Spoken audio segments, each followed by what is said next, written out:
Hello friends, welcome back to my channel. Today I will discuss Emily Jane Bronte's famous poem Mild the Mist Upon the Hill. Mild the Mist Upon the Hill মানে হলো পাহাড়ের উপরে মৃদু কুয়াশা বা হালকা কুয়াশা। The very title uses alliteration to give it an almost catchy sound, and it also uses natural imagery to instill an image of peace for the reader. Mild the mist. Here we get the repetition of M sound, so here is the alliteration. And this famous poem is written by Emily Jane Bronte, and this is one of the most interesting aspects of the poem, that the title is technically unnamed. Means Mild the Mist Upon the Hill is actually the first line of the poem. There is no separate title for the poem. Emily Jane Bronte একজন Victorian কবি। তিনি solitary poems বা নির্জনতা সংক্রান্ত কবিতা লেখার জন্য খুব পরিচিত।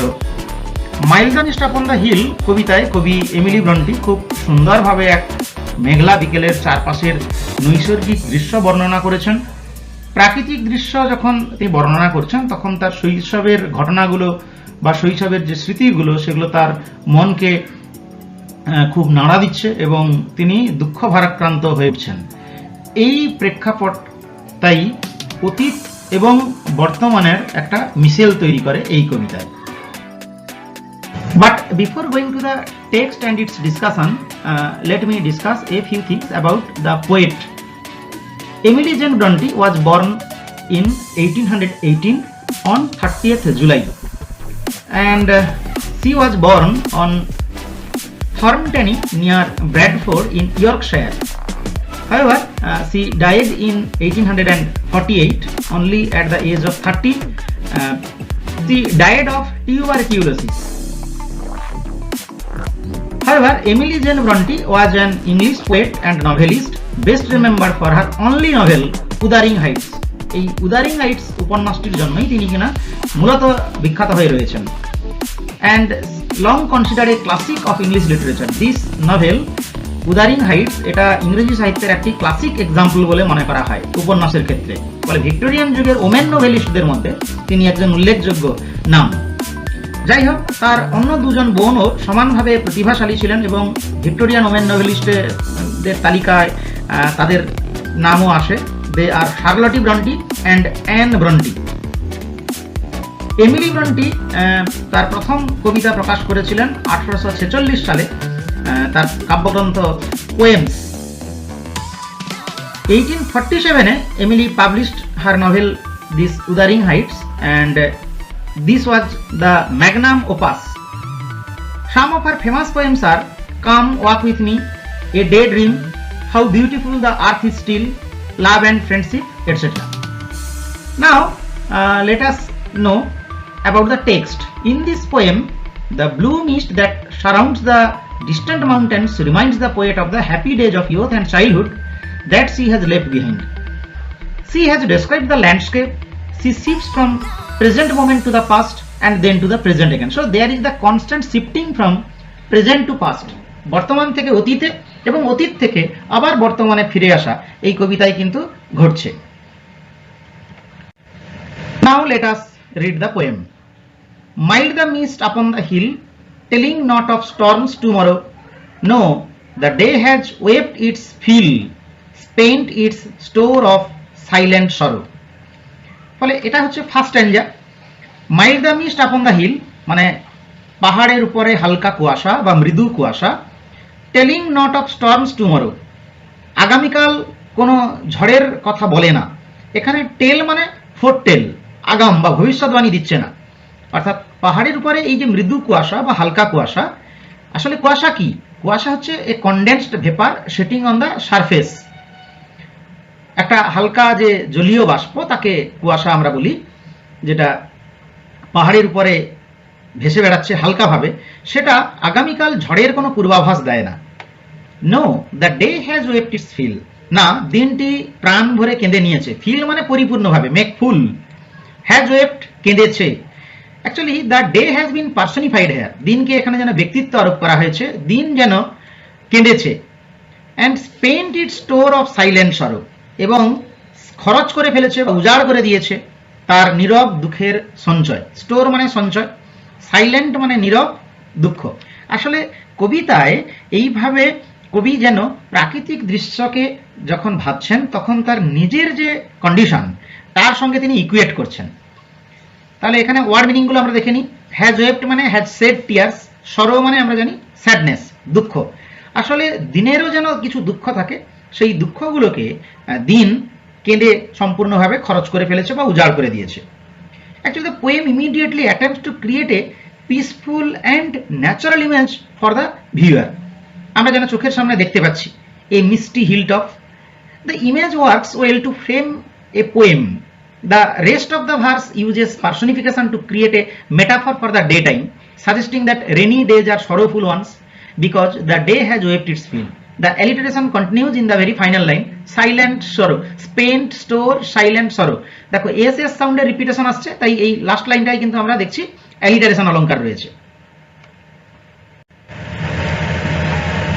Next স্ট্যাঞ্জা। Oh, I am gone back to the days of youth. I am a child once more.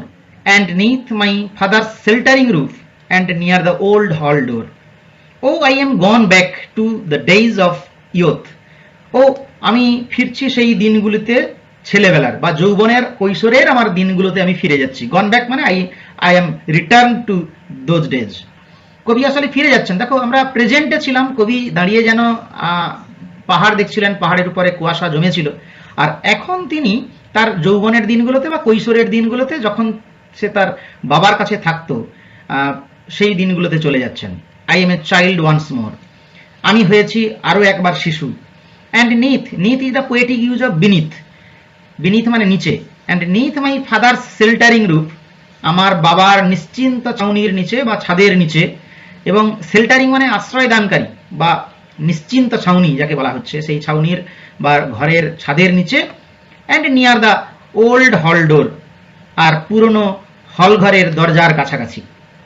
অর্থাৎ হয়তো কবি এখানে পরিষ্কার করে না বললেও আমরা কিন্তু একটা আঁচ পাচ্ছি যে in this second stanza or in this second verse of mild the mist upon the hill, the poet is introducing a character to serve as its narrator, and this is an uncommon place to introduce the narration, because in the very first stanza there was the objectiveness, but in this stanza this is the subjectiveness. কবি সরাসরি মানে নিজের কথা বলছেন, আইনাসে ফিরে এসেছেন। Normally a poem would not shift between third person and first person view points. এটা গল্পে বা উপন্যাসের ন্যারেটিভ পয়েন্ট অফ ভিউ থেকে আমরা এই শিফটিং দেখতে পাই, কিন্তু কবিতার ক্ষেত্রে সাধারণতভাবে এরকম আমরা দেখতে পাই না। কিন্তু কবি সাবজেক্টিভ এবং অবজেক্টিভ ভিউ পয়েন্টসকে মার্জ করে দিয়েছেন। অর্থাৎ এই সেকেন্ড স্ট্যাঞ্জায় তিনি কিনা অতীতের দিনগুলোতে ফিরে যাচ্ছেন, যখন তার বাবার শেল্টারিং রুফের কাছে তিনি থাকতেন এবং ওল্ড হল ডোরের কাছাকাছি থাকতেন। সেই শৈশবের এবং কৈশোরের দিনগুলো যেন তার স্মরণে আসছে। আসলে in the hindsight the first verse now reads more like the observation of an unhappy individual reflecting or lamenting upon any one of many possible things. অনেকগুলো সম্ভাব্য কারণ থাকতে পারে যার জন্য কবি যেন বর্তমানে কষ্ট পাচ্ছে, সেটা প্রথম স্তবকে উল্লেখ করেছেন হালকা করে। তাই দ্বিতীয় স্তবকে তিনি কিনা একটা শেল্টারিং রূপ প্রত্যাশা করছেন। So the observations from the first verse cause them to imagine that they are a child again inside their father's house, and see described as being a sheltering roof. So this is an interesting choice of words by Bronte. House, home, protection, and many other words could have had a similar effect.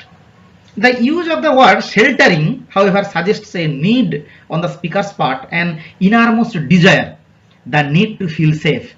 So Bronte's choice of words is crucial to conveying this, beginning the verse with O. O একটা apostrophe তৈরি করে। For instance, and even describing the old hall door adds a level of detail that suggests longing. একটা কবির ইচ্ছা যেন যাচ্ছে সেই পুরনো দিনগুলোতে ফিরে যাওয়ার।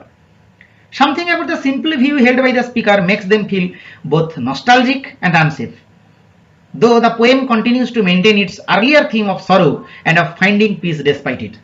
তিনি যেন একটা শান্তি পেতে চাইছেন যদিও তার মধ্যে দুঃখ রয়েছে। অর্থাৎ কবির ব্যক্তিগত জীবন, সামাজিক জীবন কিংবা যে কোনো স্তরে কবির যে একটা অভাববোধ রয়েছে এবং সেখান থেকে তিনি একটা আশ্রয় পেতে চাইছেন। সেই ব্যাপারটা কিনা কন্টিনিউ করছে থার্ড স্ট্যান্জাতে। I watch this cloudy evening fall after a day of rain, blue mists sweet mists of summer pall, the horizon's mountain chain. I watch আমি দেখি, অর্থাৎ এই কবি তার নিজস্ব জবানিতে বর্ণনা করে যাচ্ছে। I watch this cloudy evening fall, আমি দেখি এই মেঘলা সন্ধ্যের নেমে আসা, ফল মানে পতন, কিন্তু এখানে সন্ধ্যার ঘনিয়ে আসা আমি দেখি after a day of rain, বৃষ্টিপাতের একটি দিনের পরে।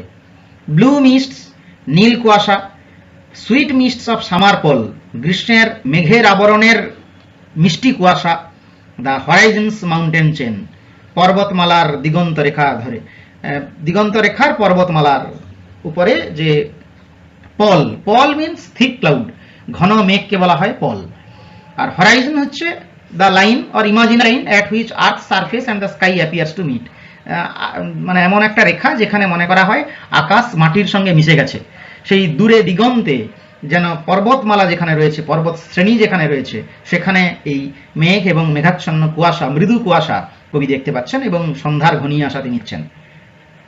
আসলে এই কুয়াশাটাকে নীল কুয়াশা বলা হয়েছে এবং মিষ্টি কুয়াশা বলা হয়েছে। মিষ্টি কুয়াশা কেন বলা হয়েছে, সুইট মিস্ট কেন?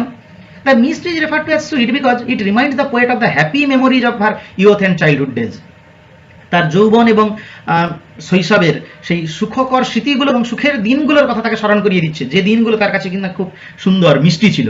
তাই মিস্টটা যেন একটা এলিমেন্টাল একটা ফোর্স হয়ে উঠেছে কবির কাছে, তাকে যেন অতীতে নিয়ে যাচ্ছে, এবং সেই জন্য এই মিস্টটাকে তিনি সুইট বলে বলেছেন। And the blue mists covering the mountains chain in the horizon transported the poet back to her childhood days. It was a familiar sight during her youth, হয়তো তিনি কৈশোরে, যৌবনে, ছোটবেলায় তিনি এই দৃশ্যটা দেখতেন। Therefore the poet is reminded of the happy days she spent in her father's home, in her father's house, which was a place of protection, which was a place of shelter. So this verse, this third, second and third combinedly actually is a kind of melancholy flashback on part of the poet. While the description of the natural world here alludes heavily to the same site as described in the very first verse, Bronte's word choice, along with her choice of what to describe the scene and how to describe the scene, sets this apart significantly from Mild the Mist Upon the Hill. For one thing, the mist is described as blue and sweet, giving the phenomena a pleasant color as well as a positive description.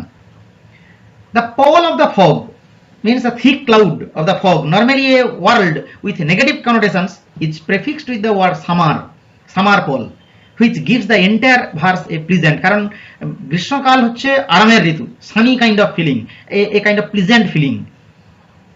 The additional description of the mountain chain and the horizon adds to this significantly. The entire verse is being dedicated to describing the same idea as the one that introduced the poem through the eyes of a child.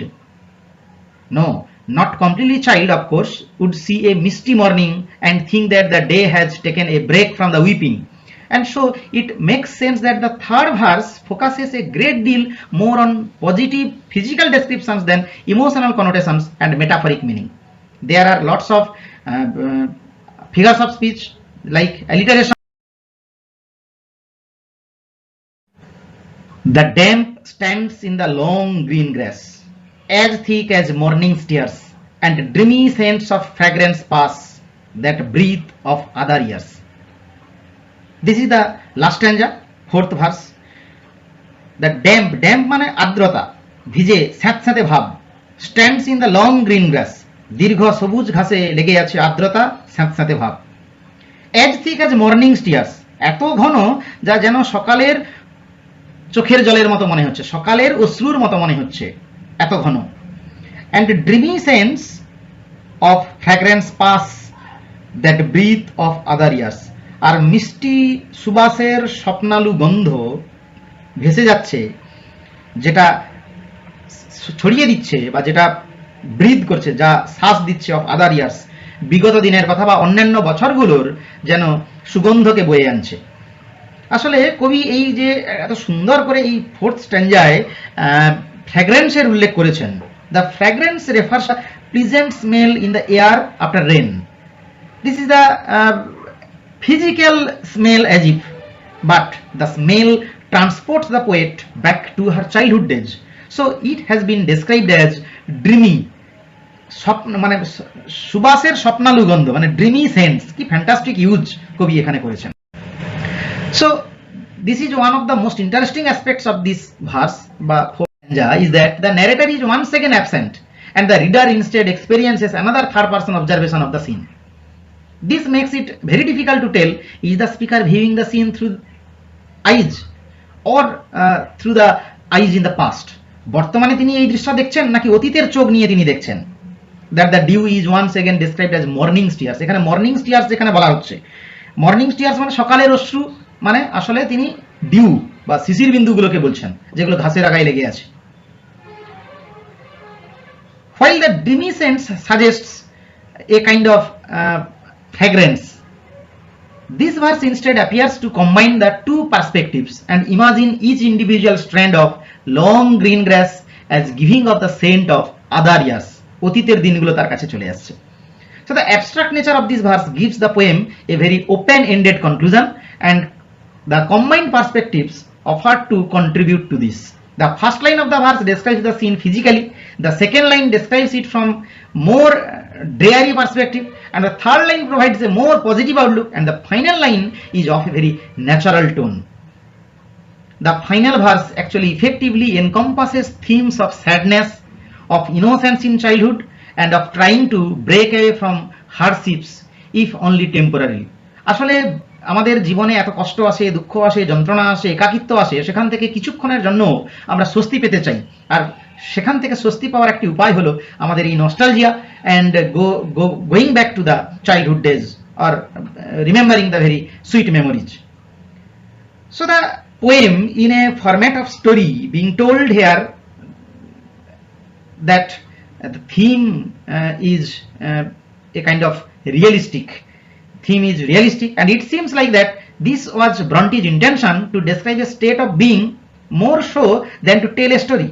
And her descriptions in Mild the Mist Upon the Hill are very well conveyed and describes in such a way as to enable the reader to take part in feeling this story alongside its author or its poet.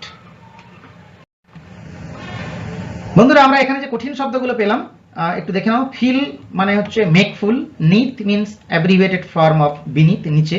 পল মানে তো বলেছি ঘন মেঘ, fragrance means sweet smell. Extra কোশ্চেনগুলো আমরা একটু পাবো, সেগুলো একবার চোখ বুলিয়ে নিই। Where is the mist and how is it in the poem mild the mist upon the hill? The mist is mild and it is upon the hill. What is the mist telling the poet? এই mist কবিকে কিসের কথা বলছে? The mist tells the poet that there will be no storm the next day. What does the poet wish to be? কবি কি হতে চাইছেন? To be a child once again. What is considered to be the sheltering roof? A fond father's care for his daughter is considered to be the sheltering roof by the poet. একজন বাবা তার কাছে মানে আশ্রয় দানকারী ছাদ হয়ে ওঠে। How is the day described in the poem? According to the poet, the day has wept to its heart's content. Heart's content মানে অন্তরের পরিতৃপ্তি নিয়ে কেঁদে ফেলেছে। All the store of silent sorrow has been spent throughout the day. কবিতা থেকে দুটো line বলো যে লাইনগুলো মধ্য দিয়ে আমরা বুঝতে পারছি the poet is remembering her childhood. এইরকম কবিতায় দুটো লাইন হচ্ছে, Oh, I am gone back to the days of youth. I am a child once more. What was the time mentioned in the poem? The time mentioned in the poem was evening. What is the color of the mist? Color of the mist is blue. How was the scent of the passing fragrance? The scent of the passing fragrance was dreamy. What does the passing fragrance bring into the poet's mind? The passing fragrance brings the memory of childhood into the poet's mind. যাই হোক, এই 10টি প্রশ্ন আলোচনা করলাম। Textual কোশ্চেনগুলো একটু দেখে নাও। Take the correct answer from the given alternatives. The mist was upon the grass, roof, hill, leaf. কোনটা হবে সঠিক উত্তর? Upon the hill. Option C is the right answer. The sorrow of the day is described as silent, terrible, overwhelming, little. সঠিক উত্তর হবে silent. The hall door mentioned in the poem is new, large, broken, old. Option D, broken, old. Old would be the right answer. The poet watches the cloudy morning, evening, afternoon, night. Option B, evening would be the right answer. পাঁচের দাগে।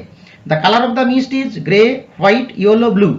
The color of the mist is blue, blue mist. The dam stands on the wall, floor, bush, grass. Option D would be the right answer, grass. Exercise 2. Where does the poet see herself when she thinks of her childhood? When the poet thinks of her childhood, she sees herself beneath her father's sheltering roof and near the old hall door. What does the poet watch on the cloudy evening? On the cloudy evening fall, the poet watched the blue and sweet mists on the horizon's mountain chain. Exercise 3. Identify the following sentences as simple, compound and complex. মনে রাখবে বন্ধুরা, simple sentence হতে গেলে কোনো clause থাকবে না, আর compound সেন্টেন্সে আমরা দেখব দুটো সিম্পল সেন্টেন্স কোনো লিঙ্কার বা বাইন্ডার দ্বারা যুক্ত করা থাকবে, যেমন অ্যান্ড, বাট, অর, কনজাংশন দ্বারা যুক্ত করা থাকবে। কমপ্লেক্স সেন্টেন্সে দুটো ক্লজ থাকবে। It is too short to climb the wall, এটা সিম্পল সেন্টেন্স, এখানে কোনো ক্লজ নেই। The sky was blue and the sun shone bright, প্রথমে একটা সিম্পল সেন্টেন্সের ফরম্যাট আর শেষে একটা সিম্পল সেন্টেন্সের ফরম্যাট, মাঝখানে অ্যান্ড দ্বারা যুক্ত করা আছে, তাই এটা compound sentence. The old man who lived in a village believed that the earth was flat, এই যে বিলিভড দ্যাট আছে, কমপ্লেক্স সেন্টেন্স এটা। Living A job midway is not a good practice, একটাই সাবজেক্ট একটাই ভার্ব, তাকে বলা হবে simple sentence, তাই এটা সিম্পল সেন্টেন্সের উদাহরণ হবে। লিভিং এ জব মিডওয়ে, এটা হচ্ছে সাবজেক্ট আকারে ব্যবহার করা হয়েছে এখানে। Last week I met a friend who gave me a bag which is brown in colour, এটা কমপ্লেক্স সেন্টেন্সে আছে, কারণ হুইচ দিয়ে অ্যাডজেক্টিভ ক্লজ করা রয়েছে। ব্যাগকে কোয়ালিফাই করছে, ব্যাগটা কেমন ছিল, যেটা ছিল brown in colour.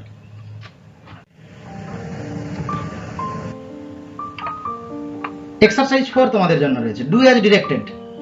The question was so easy that everyone could answer it, এটা সিম্পল সেন্টেন্স করতে হবে।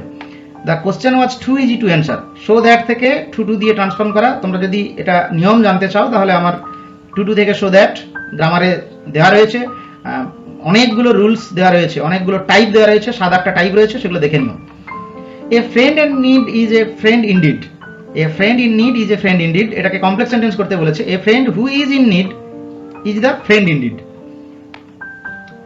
এই হু দিয়ে অ্যাডজেক্টিভ ক্লজ করা হলো। Pollution is one of the most severe threats to our beautiful planet, এটাকে কম্পাউন্ড সেন্টেন্স করতে বলেছে, মানে তাহলে একটি কনজাংশন বা লিঙ্কার বাইন্ডার দিয়ে আমাদের দুটো সিম্পল সেন্টেন্সের ফরম্যাটকে যুক্ত করতে হবে। Our planet is beautiful but it faces one of the most severe threats from the pollution. Do or die, এটা কম্পাউন্ড সেন্টেন্সে রয়েছে, একে কমপ্লেক্স করতে বলেছে। Make it complex, change it into a complex sentence. আমরা এভাবে দুভাবে একে করতে পারি, if you do not do you will die, অথবা unless you do you will die. He was confused and stopped working, এটাকে সিম্পল সেন্টেন্স করতে বলেছে, কম্পাউন্ডে রয়েছে। হি ওয়াজ কনফিউজড একটা ফরম্যাট রয়েছে, আর একটা রয়েছে স্টপড ওয়ার্কিং, তাহলে একটাই ভার্ব আমাদের রাখতে হবে, being confused he stopped working. যাই হোক বন্ধুরা, এটা ছিল টেক্সচুয়াল এক্সারসাইজ, আর তোমাদের জন্য এক্সারসাইজ একটি রয়েছে, এইগুলোর উত্তর তোমরা করে কমেন্ট বক্সে দিয়ে দেবো। Why did the poet describe her father's roof as sheltering? Where was the mist spread? How was the silence? What is meant by morning tears? What appears as thick as morning tears? এবং কোনটাকে morning স্টিয়ারের মতো ঠিক লাগছিল? What is meant by dreamy sense of fragrance? And the last question, why is the mist referred to as sweet? Thank you friends for watching this video.